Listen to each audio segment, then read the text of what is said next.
ఎవరైనా ఒక కేఫ్ కానీ రెస్టారెంట్ కానీ ఏదైనా ఫుడ్ బిజినెస్ కానీ స్టార్ట్ చేయాలనుకుంటే మాత్రం ఒక పిచ్చి ఒక ప్యాషన్ ఉంటే కానీ ఈ వ్యాపారం అనేది రన్ చేయలేరు.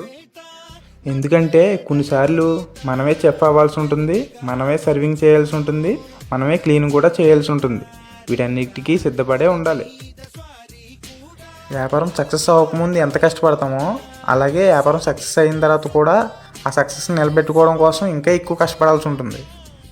ఒక పండగ ఉండదు, ఒక సెలవు ఉండదు, ఒక సినిమా ఉండదు, ఒక శికారం ఉండదు. మొత్తం పూర్తి టైం దీని మీదే పెట్టాల్సి ఉంటుంది. బయట నుంచి చూసే వాళ్ళకి చాలా ఈజీగా అనిపించవచ్చు, కానీ ఒకసారి ఇందులోకి దిగితేనే తెలుస్తుంది దీనిలో ఉన్న కష్టం. ఎంత కష్టమైనా ఒకసారి ఎడిక్ట్ అయితే మాత్రం అస్సలు వదలలేం. ఇంకా ఏదో చేయాలనిపిస్తూ ఉంటుంది. ఈ వీడియో చూస్తున్న వాళ్ళు రామచంద్రపురం దగ్గరలో ఉంటే మాత్రం మా హాట్ వింగ్స్కి రండి. మా దగ్గర దొరికే pizza, burgers, fried chicken taste చేయండి, మీకు తప్పకుండా నచ్చుతుంది. మన అడ్రస్ రామచంద్రపురం LIC బిల్డింగ్ పక్కన ఉంటుంది, హాట్ వింగ్స్ కేఫ్ అని.